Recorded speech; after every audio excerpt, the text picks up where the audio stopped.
Well, thank you so much, Mr. Chairman.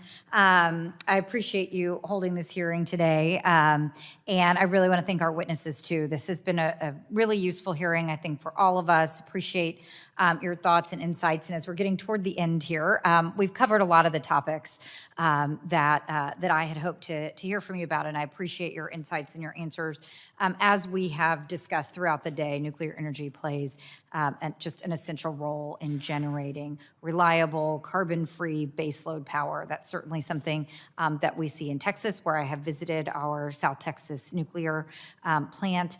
But we also know and are working on sort of the next generation of nuclear technologies, and that's really important in sort of our path forward.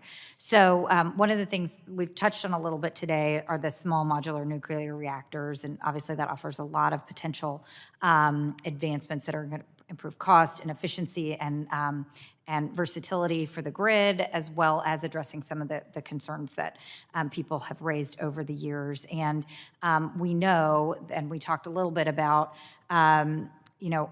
the process at NRC to review these advanced nuclear reactors, and I know that along the Texas Gulf Coast, there's some active partnerships trying to bring this technology to light. And so I wanted to ask you, Mr. Dorman, because you touched on it a little bit in your opening, the work that the NRC is doing to address the bipartisan NEMA requirements.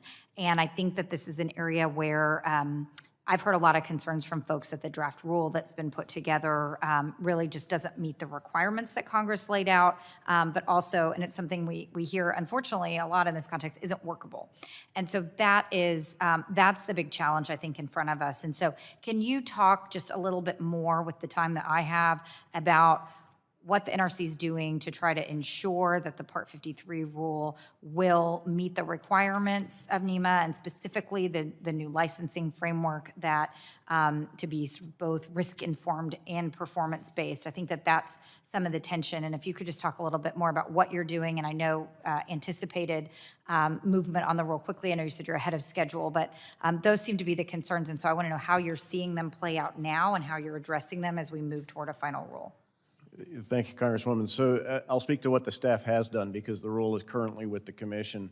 The staff had an extensive process over 2 years of iterative language development with significant stakeholder engagement. We did have areas where we took stakeholder feedback. We have, as you know, a 2-framework rule before the commission. The second framework was developed by the staff in response to stakeholder inputs.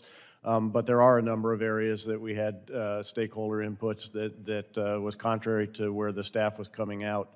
In presenting the rule to the commission, the staff teed up 4 specific issues like that with what the basis for the staff's recommendation was, as well as other considerations that the commission could evaluate. So that the staff brought those issues to the commission, and we're awaiting the commission direction on that. As you noted, we're 2 years ahead of the NEMA schedule on that, so we have some leeway to take that direction, whatever direction we get from the commission, and work it forward.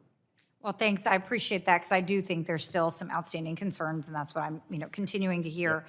And I think the other concern that I just want to touch on, I have a little over a minute left, and this is, again, something you mentioned in your opening, but can you talk a little about what the NRC is doing to ensure that the licensing frameworks make sense for all reactors, and not just the traditional light water reactors that are part of our existing fleet, but sort of all reactors going forward? You've got about a minute for that. Yeah, Thanks. thank you, Congresswoman. So the Part 53 would be what we're trying to do, that would be technology inclusive. The existing rules in Part 50 and 52 were designed for large light water reactors. We anticipate 2 applications for non-light water reactors in the next year under Part 50 and 52. And so part of the pre-application engagement with those applicants is looking at those rules, applicability considerations of those rules, and any areas that are not applicable or may need exemptions from those requirements. So we are working with those applicants to work through and get through a coherent licensing process and sound conclusions under the existing framework. Great. Well, thank you so much, Mr. Dorman, and thanks to both of you for your time and testimony today. With that, Mr. Chairman, I'll yield back.